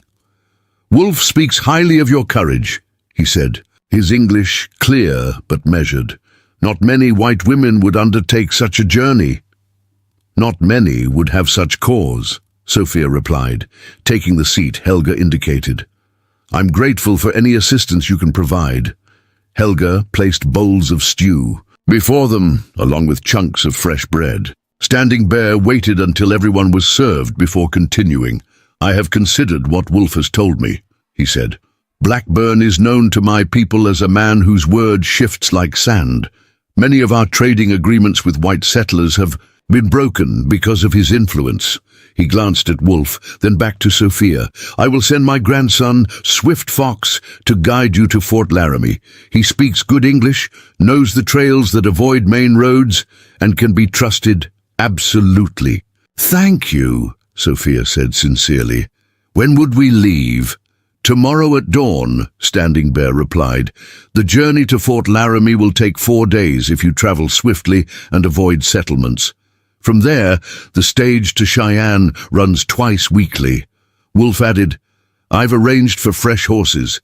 Midnight is too recognizable, and she's earned her rest." Sophia nodded, though a pang of attachment to the loyal mare surprised her. "And you? What will you do?" A shadow crossed Wolf's face. Brady and his men were seen at a ranch 10 miles north of here this afternoon asking questions. "I need to lead them away from your trail." "That's dangerous," Sophia protested. "Less dangerous than allowing them to find you," Wolf countered. His expression softened slightly. "I've lived in these mountains most of my life, Miss Calloway. I know how to disappear when necessary." Standing Bear's weathered face creased in a slight smile. "Wolf was always good at hiding, even as a boy. His mother called him Little Shadow." The small glimpse into Wolf's childhood, a time before loss and hardship, had shaped him into the guarded man before her, touched Sophia unexpectedly. She wanted to ask more, to understand the journey that had brought him to this moment, but the gravity of their situation demanded focus on more pressing matters. They spent the next hour finalizing details of Sophia's journey to Fort Laramie, studying a map drawn by Standing Bear that marked safe water sources, potential hazards, and friendly homesteads where they might seek shelter if necessary. Swift Fox would bring supplies, including food, water, and ammunition for the pistol Wolf had given her. As the planning concluded, Standing Bear rose, saying he needed to return to his people and prepare Swift Fox for the journey. Helga accompanied him, tactfully leaving Wolf and Sophia alone for a moment. In the lamplight, Wolf looked weary but determined, the wound on his cheek already beginning to heal. Sophia searched for words adequate to express her gratitude, her concern for his safety, and the complex emotions that had developed during their brief but intense time together. "I wish there was another way," she said finally, "one that didn't require you to risk yourself further." Wolf's dark eyes met hers. "This was always the only path. From the moment Hollister asked me to protect you, my word is my bond. Is that the only reason you've helped me? A promise to James?" For a moment, Wolf's carefully maintained reserve seemed to waver. "It was at first," he admitted quietly. "Now, there are other reasons." The air between them seemed charged with unspoken possibilities, a connection neither had anticipated but both now recognized. In another place, another time, perhaps those possibilities might have been explored, but the frontier was unforgiving of such indulgences when survival hung in the balance. "I wish we had met under different circumstances," Sophia said, giving voice to what they both knew. Wolf nodded, a wealth of understanding in the simple gesture. "Perhaps when this is over," he offered, "when Blackburn faces justice and you've fulfilled your promise to Hollister, we might discover what those different circumstances might have allowed." It wasn't a declaration or a promise, merely the acknowledgement of a door left slightly ajar, a path that might one day be explored if fate allowed. For now, it was enough.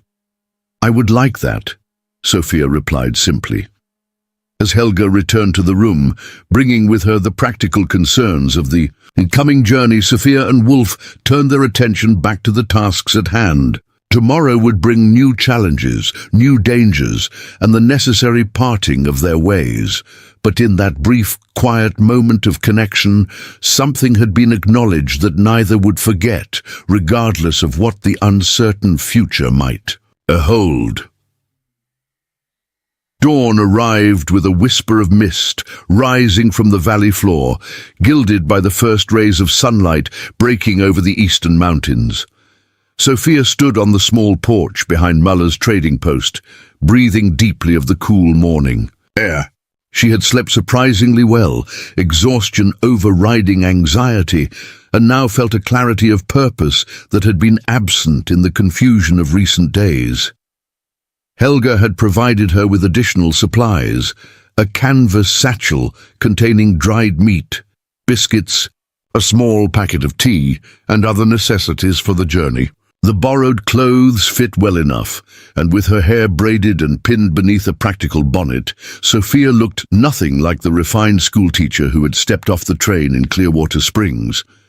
She checked the inner pocket, where James's documents remained secure, then the smaller pocket containing Wolf's pistol. The sound of approaching hooves drew her attention. From around the side of the building appeared 3 riders, Wolf, Standing Bear, and a younger Shoshone man who could only be Swift Fox. The latter was perhaps 20 years old, lean and alert, with intelligent eyes that assessed Sophia coolly. As they approached, Wolf dismounted first, leading forward a sturdy chestnut mare. "This is Copper," he said, patting the horse's neck. "She's not as fast as Midnight, but she has good endurance and a calm temperament."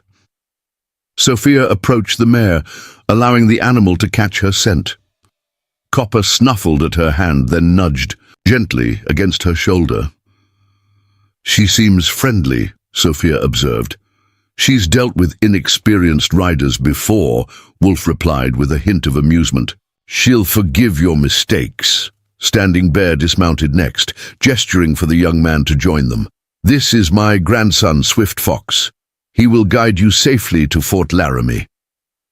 Swift Fox nodded a greeting, his English clear as he spoke. "My grandfather says you carry important papers. Many people want to stop you. I know paths that avoid trouble." "I'm grateful for your help," Sophia said sincerely. "We leave now," Swift Fox replied matter-of-factly. "Better to be away while shadows are still long." While Swift Fox checked the pack horses, Helga emerged from the trading post with a final package. "For the journey," she said, pressing it into Sophia's hands. "Bread I baked this morning and dried apples. Something sweet makes hard trail easier." "Thank you for everything," Sophia said, impulsively embracing the older woman, who returned the gesture with sturdy affection. "You come back someday," Helga replied. "When journey is over and life is settled, tell us your story then." Standing Bear approached next, his weathered face solemn. "You carry truth that will bring justice," he said, placing a small leather pouch on a cord around Sophia's neck. "This medicine bag will help protect you. The path of truth is never easy, but it is the only one worth walking."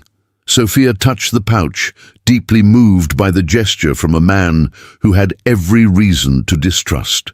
"White people, I'll honor your wisdom and your grandson's guidance," she promised. Only Wolf remained, standing slightly apart, his expression guarded. As Swift Fox mounted his horse and Standing Bear moved away to give final instructions to his grandson, Sophia approached Wolf, uncertain what to say in this parting that might be their last. "I'll never be able to repay what you've done," she began. Wolf shook his head. "There is no debt between us. You've shown courage few possess, regardless of gender or background." He hesitated, then reached into his vest pocket, withdrawing a small object wrapped in soft leather. "I want you to have this." Sophia unwrapped it carefully to reveal a beautifully crafted knife in a beaded sheath. The handle was antler, polished by years of handling, with intricate designs carved into its surface. "It was my father's," Wolf explained. "Small enough to hide, sharp enough to save your life if needed. The sheath can be tied to your leg beneath your skirt." The gift, practical yet deeply personal, brought a lump to Sophia's throat. She understood what it represented coming from a man like Wolf, not just protection, but trust, respect, and something deeper neither of them had words to express. "I'll return it to you when this is over," she said, echoing her promise about his mother's ring, which still adorned her finger. A ghost of a smile touched his lips. "Then we will need to meet again." "We will," Sophia said with more certainty than she felt. Then, acting on impulse, she stepped forward and placed her hand against his cheek, the one unmarked by the gunshot graze. "Be careful, Elijah." For a moment his reserve fell away completely, his dark eyes revealing a depth of emotion that caught at her heart. His hand covered hers briefly, warm and strong. "And you, Sophia." It was the first time he had used her given name, and the intimacy of it lingered between them, as Swift Fox called that it was time to depart. Wolf helped her mount Copper, adjusting the stirrups and checking the saddle girth with meticulous care. "Follow Swift Fox's lead," he said, stepping back. "Trust his judgment, even if the path seems strange to you. He knows this country as well as I do." "What will you do?" Sophia asked, gathering the reins. "Create a diversion," Wolf replied, the familiar mask of calm determination settling back into place. "Brady and his men are staying at a way station, 15 miles north. By noon, they'll be convinced we're heading for the Montana Territory." Sophia wanted to protest again, to warn him of the dangers, but she understood the necessity of his plan. Instead, she straightened in the saddle, squaring her shoulders. "Until we meet again, Mr. Wolf." He stepped back, touching his hand to his, hat in a gesture that somehow conveyed both respect and affection. "Godspeed, Miss Calloway." With a final nod to Standing Bear and Helga, Sophia turned Copper to follow Swift Fox, who had already started down the trail leading eastward from the trading post. She did not look back, though every instinct urged her to do so. Some partings were best faced with eyes forward, focused on the path ahead rather than what was being left behind. The first day's journey took them through country more rugged than Sophia had anticipated. Swift Fox led them along game trails and ancient native pathways that didn't appear on any white man's map, avoiding the more established routes where Brady's men might be watching.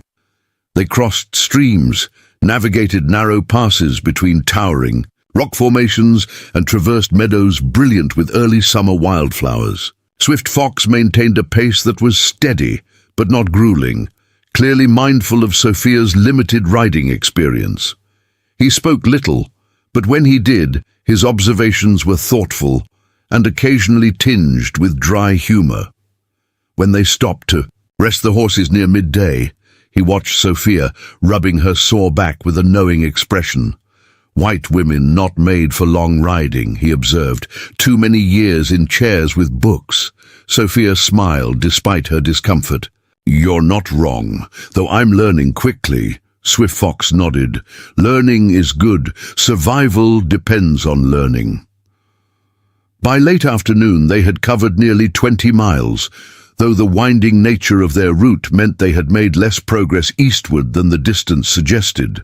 As the sun began its descent toward the western mountains, Swift Fox led them to a small, secluded valley where a clear spring bubbled from between moss-covered rocks. "We camp here," he announced. "Good water, hidden from views. Safe place." He dismounted with easy grace and began unloading the packhorse with practiced efficiency. Sophia slid from Copper's back with considerably less elegance, her legs trembling and back aching from the unaccustomed hours in the saddle. Swift Fox glanced at her, then wordlessly handed her a small pouch. "Pine and willow bark," he explained. "Make tea, good for pain." "Thank you," Sophia said, touched by the gesture. While Swift Fox tended the horses, Sophia gathered wood for a small fire, determined to pull her weight despite her exhaustion. By the time darkness fell, they had established a simple camp with a carefully controlled fire that produced minimal smoke. Swift Fox prepared a meal of jerky softened in a pot with wild onions and a handful of dried beans, supplemented by Helga's bread. It was simple fare, but nourishing and surprisingly tasty. As they ate, Swift Fox studied Sophia across the fire, curiosity evident in his expression. "My grandfather says you came west to marry, but found death instead," he said finally. "Why? Continue now. Why not return to eastern lands?" Sophia considered the question, recognizing its legitimacy. "Partly for justice," she replied honestly. "James Hollister deserves that much, and partly because I've discovered a strength in myself I didn't know existed. I can't return to the woman I was before." Swift Fox nodded slowly. "The path changes. The traveler, this is wisdom. And you?" Sophia asked. "Standing Bear said you've been to the white man's schools." 3 years at mission school," he confirmed, a shadow crossing his face. "Learned English, reading, numbers. Also learned white men fear what they don't understand, hate what they fear." His expression softened slightly. "Not all, though. Some, like Wolf, can see with both eyes, white and Indian. You know him well. Since childhood. His mother was friend to our tribe, taught some of our women white medicine. Wolf came often to our summer camps." Swift Fox poked at the fire, sending sparks spiraling upward. "He lives between worlds, belongs to neither hard path." The simple assessment illuminated aspects of Wolf's character Sophia had sensed, but not fully understood. His reserve, his self-reliance, the watchful awareness that never entirely left his eyes. Yet he chooses to stay in this territory. She observed, "Where that path is hardest. This land is his blood," Swift Fox replied simply. "Some roots go too deep to abandon." They fell silent, each lost in their own thoughts, as the fire burned low and stars wheeled overhead in a dazzling display impossible to witness in Philadelphia's lamplit streets. Sophia's hand drifted to the antler handle of the knife Wolf had given her, now secured beneath her skirt as he'd suggested. The connection to him felt tangible, reassuring in the vastness of this untamed land. Swift Fox took first watch, while Sophia slept, wrapped in blankets beside the dying embers of the fire. She woke before dawn to take her turn standing guard, watching as the eastern sky slowly brightened from black to indigo to pale gold. The beauty of the wilderness struck her anew each morning. The immensity of the landscape, the clarity of the air, the profound silence broken only by the occasional call of birds greeting the new day. Their second day of travel was similar to the first, though they encountered more difficult terrain as they approached the foothills of the Laramie Range. Swift Fox remained vigilant, often stopping to study their back trail or to listen with a concentration that suggested he heard things beyond Sophia's perception. By midday, he seemed satisfied they weren't being followed. "Brady's men went north," he said with quiet certainty. "Wolf's plan worked."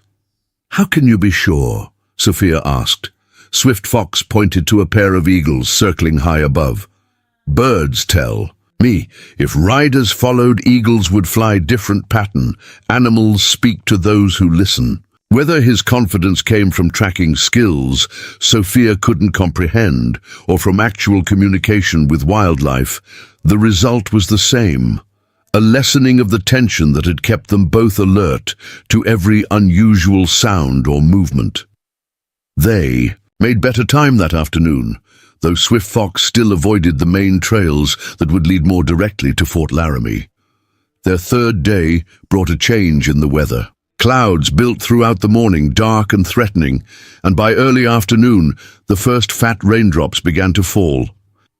Swift Fox found shelter in a shallow cave set into a hillside, where they waited out the worst of the storm.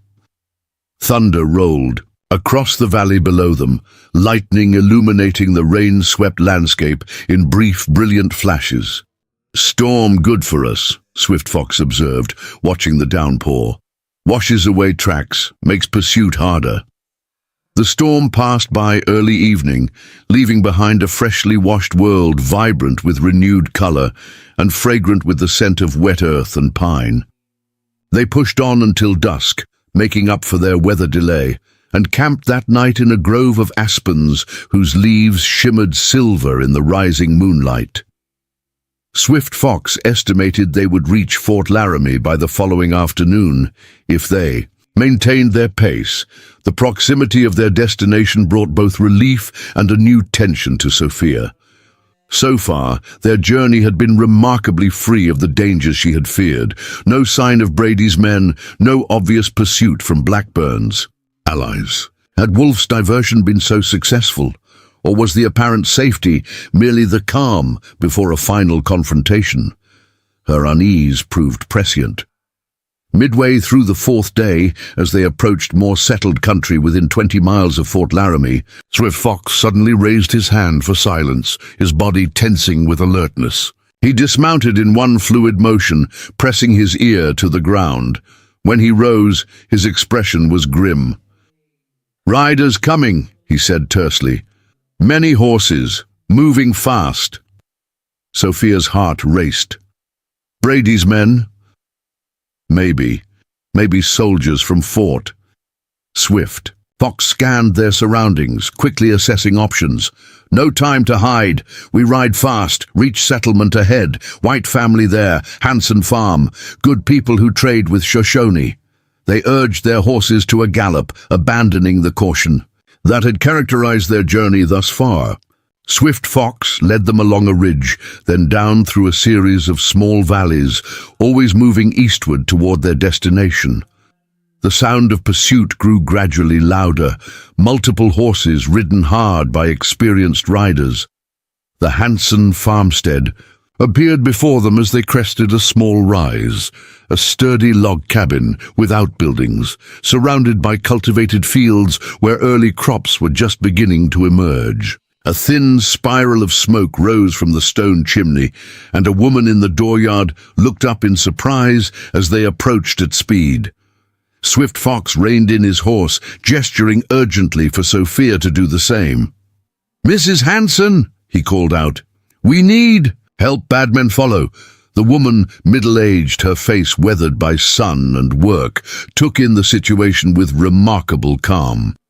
"Get inside," she ordered, already moving toward the cabin. "My husband and sons are in the north field. We'll need to signal them." Inside, the cabin was simple but comfortable, with handcrafted furniture, colorful quilts, and the unmistakable signs of a well-established family home. Mrs. Hanson, Anna, she introduced herself briefly, moved with brisk efficiency, taking a rifle from above the door and checking its load. "Swift Fox," she said, recognition dawning. "Standing Bear's grandson. You've traded with my husband." "Yes," he confirmed. "This is Mrs. Hollister, widow traveling to Cheyenne. Men pursue us who mean harm. Maxwell Blackburn's men, Anna Hanson's." Expression darkened at the mention of Blackburn. "That devil," she muttered. "He tried to force us off our land last year, claimed the water rights belonged to one of his companies." She turned to Sophia. "Any friend of Standing Bear's is welcome here, and any enemy of Blackburn's is a friend of ours." She moved to the window, peering out toward the approaching sounds of hoofbeats. "4 riders coming fast. Jakob and the boys won't have heard them yet." From a shelf, she took a small mirror and positioned it in the sunlight streaming through the window, angling it to flash a signal toward the distant field where her family worked. "That will bring them," she said, "but not in time. You two go to the root cellar." She pointed to a trapdoor in the floor. "I'll handle our visitors." "I can't ask you to risk yourself," Sophia protested. Anna Hanson's weathered face creased in a determined smile. "You're not asking, I'm offering. Besides, no one questions a farm wife about who's passed through. Now hurry." Swift Fox was already opening the trapdoor, revealing a ladder leading down into darkness. Sophia hesitated, then impulsively pressed James's documents into Anna's hands. "If something happens," she explained quickly, "these need to reach Federal Marshal Hayes in Cheyenne. They prove Blackburn's crimes." Anna nodded, tucking the papers into her apron pocket without question. "Go. I'll return them when it's safe." The root cellar was cool and earthen-smelling, stocked with preserved vegetables and fruits in glass jars that caught what little light filtered through the trapdoor as Anna closed it above them. Swift Fox positioned himself at the base of the ladder, knife drawn, ready to defend if necessary. Sophia moved deeper into the cellar, drawing Wolf's pistol and checking that it was loaded as he had taught her. Above, they heard the thunder of approaching horses, then men's voices calling out. Anna's voice responded, too muffled by distance and the intervening floor to make out her words, but her tone was convincingly casual. Questions and answers followed, the exchange seemingly ordinary, but with undercurrents of tension that Sophia could sense even from below. The conversation continued for what seemed an eternity, but was likely only minutes. Then came the sound of boots on the porch, a male voice insisting on searching the cabin. Anna's protests were overruled, and heavy footsteps moved across the floor overhead. Sophia's grip tightened on the pistol, her breath shallow as she listened to drawers being opened, furniture moved, cupboards searched. Swift Fox remained motionless, a shadow among shadows, only the glint of his knife blade betraying his position. A sudden thud directly above them made Sophia flinch. Someone was standing on the trapdoor, a voice muffled but recognizable as... Brady's called out, "What's down here, woman?" "Root cellar," Anna replied evenly. "Nothing but preserves and potatoes." "Open it," Brady demanded. A tense silence followed. Then Anna's voice, steel beneath the calm. "My husband and 3 sons are right now aiming rifles at you and your men from the north field. You can see them if you look out that window. Now, you're welcome to search my root cellar, but I guarantee you won't leave this farm alive if you continue to threaten me in my own home." Another silence, longer this time. Sophia held her breath, aware of her heart hammering in her ears. Finally, Brady's voice again, sullen with frustrated anger. "We're looking for a woman and an Indian traveling together. Eastern woman, well-spoken, dangerous fugitives. Only people who've passed through today were a young couple with a baby heading for Oregon," Anna replied smoothly. "And Mr. Peterson from town, delivering supplies."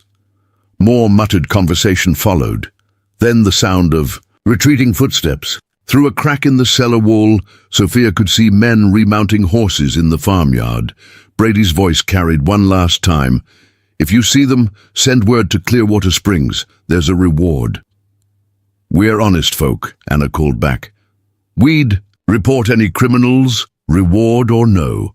The riders departed at a canter, heading westward away from Fort Laramie, a direction that gave Sophia momentary confusion until she realized Anna's clever misdirection had sent them searching in entirely the wrong place.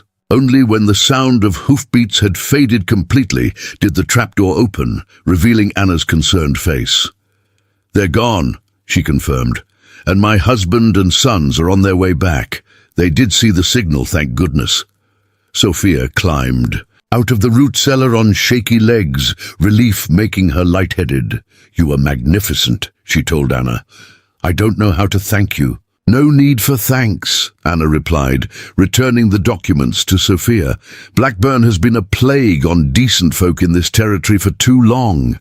Anyone willing to stand against him deserves help." She studied Sophia more carefully. "Though I suspect there's more to your story than Swift Fox shared." Over the simple but hearty meal Anna prepared once her husband and sons had returned, Sophia explained her situation more fully. Her arrival to find James missing, the discovery of his evidence against Blackburn, Wolf's protection, and their flight to reach the federal marshal. The Hanson family listened with increasing outrage as the extent of Blackburn's scheme became clear. "We'll take you to Fort Laramie ourselves," Jacob Hanson declared when she had finished. "All of us, armed. Brady and his men won't dare attack." "A family group. The stage to Cheyenne leaves tomorrow morning," his eldest son added. I was in town 3 days ago and saw the schedule. You can be in Cheyenne by the following evening. For the first time since leaving the trading post, Sophia allowed herself to believe she might actually succeed in her mission. The end was in sight. Fort Laramie, the stage to Cheyenne, and finally justice for James and all the others Blackburn had wronged. Yet as she prepared for bed that night in the small room the Hansons had provided, her thoughts turned not to the journey's end, but to who had been left behind. Had Wolfe successfully diverted Brady's pursuit? Was he safe? Would she ever see him again to return his mother's ring and father's knife? The questions circled in her mind, unanswerable yet persistent, following her into uneasy dreams of pursuit and separation. Morning brought renewed determination. With Swift Fox and the entire Hanson family as escort, Sophia rode toward Fort Laramie, James's documents secure against her skin and Wolfe's knife a reassuring weight strapped to her leg. Whatever lay ahead, whether justice or further challenges, she faced it not as the hesitant schoolteacher who had arrived in Wyoming territory, but as a woman transformed by adversity into someone stronger, more determined, and more alive than she had ever been before. Fort Laramie appeared on the horizon as the afternoon sun began its westward descent, a sprawling complex of military and civilian buildings that represented the first substantial outpost of white civilization she had seen since Clearwater Springs. The American flag snapped in the breeze above the central parade ground, a symbol of the law and order that now seemed tantalizingly within reach. The stagecoach to Cheyenne lurched and swayed over the rough terrain, its 6 passengers jostling against one another with each bump and turn. Sophia kept the leather satchel containing James's documents clutched firmly on her lap, unwilling to let it out of her sight when she was so close to her destination. After bidding farewell to Swift Fox and the Hanson family at Fort Laramie, she had boarded the stage with a mixture of relief and trepidation. Relief to be surrounded by civilization again, trepidation at what awaited her in Cheyenne. The journey passed without incident, and by late afternoon the following day, the territorial capital of Wyoming came into view, a sprawling frontier town with aspirations toward eastern refinement. Buildings of stone and brick stood alongside more modest wooden structures, a testament to the town's rapid growth and importance.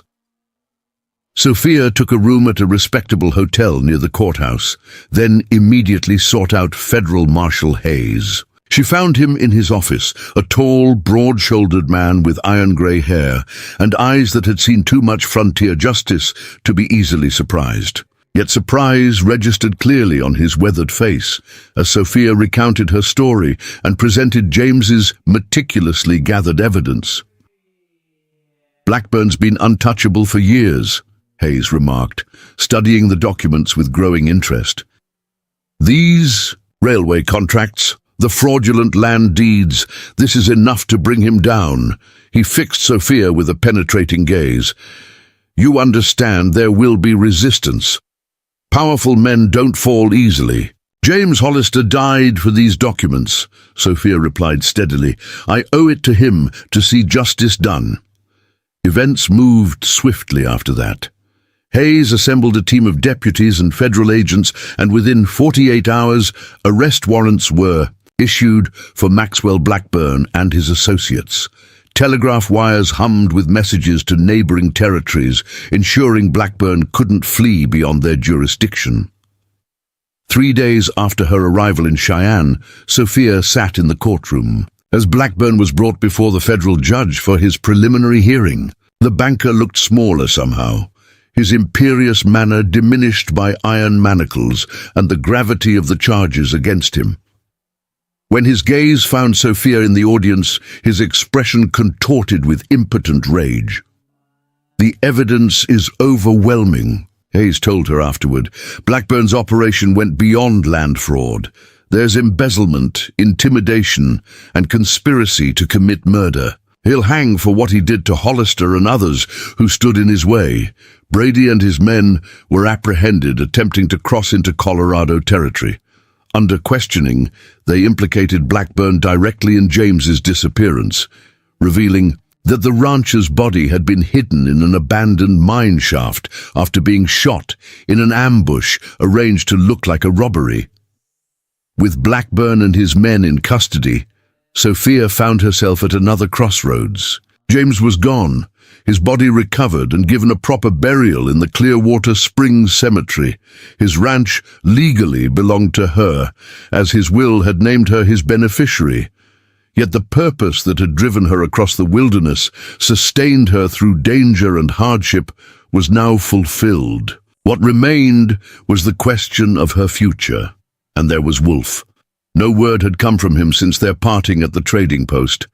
Had he successfully evaded Brady's pursuit? Was he safe? The questions haunted her, along with the memory of their unspoken connection and the possibilities it had suggested. Her decision came with surprising clarity one morning as she stood at her hotel window, watching the sunrise paint the distant mountains gold. The East held nothing for her now. She had changed too much to return to her former life. The ranch offered a fresh start in a land she had come to respect, perhaps even love despite its dangers, and somewhere in that vast territory was a man who had risked everything to protect her, a man to whom she had promises to keep. 2 weeks after arriving in Cheyenne, Sophia boarded the westbound stage, returning not as a mail-order bride seeking security, but as a woman claiming her rightful place and future. Word had spread throughout the territory of her role in Blackburn's downfall, and when the stage pulled into Clearwater Springs, she was greeted not with suspicion, but with unexpected respect. She rebuilt James's ranch with careful planning and hired hands who had returned once news of Blackburn's arrest reached them. The house she had glimpsed so briefly during her flight became her home, though she made changes to reflect her own tastes and needs. When the railroad eventually came through, following the route James had anticipated, she negotiated favorable terms that benefited both her property and the town. It was 3 months after her return when she looked up from the garden she had planted to see a familiar silhouette against the setting sun, a tall figure on horseback approaching slowly up the lane. Midnight's distinctive gait was unmistakable, as was the rider's straight-backed posture. Wolf dismounted in the yard, looking much as he had when they'd first met, though new scars marked his forearms and a certain wariness had deepened in his eyes. He removed his hat, holding it before him as Sophia approached. "I heard about Blackburn," he said simply. "You succeeded." "We succeeded," Sophia corrected, reaching into her pocket to withdraw his mother's ring. "I believe this belongs to you." Their fingers touched as she handed it to him, and in that brief contact was the acknowledgement of all that remained unspoken between them. "Will you stay for supper?" Sophia asked, surprised by the steadiness of her voice despite the sudden racing of her heart. "I'd like to hear where you've been these past months." Wolf studied her face, searching for something he apparently found, for the tension in his shoulders eased slightly. "I'd like that," he said, the ghost of a smile touching his lips. "I have stories worth telling." As they walked together toward the house, Sophia felt the weight of Wolf's knife still strapped to her leg beneath her skirt. That, she decided, could be returned later. Some promises, after all, were best kept through actions rather than words, through shared meals and stories, through the slow building of a future neither of them could have imagined when fate first crossed their paths on a dusty street in Clearwater Springs. Up next, you've got 2 more standout stories right on your screen. If this one hit the mark, you won't want to pass these up. Just click and check them out, and don't forget to subscribe and turn on the notification bell so you don't miss any upload from us.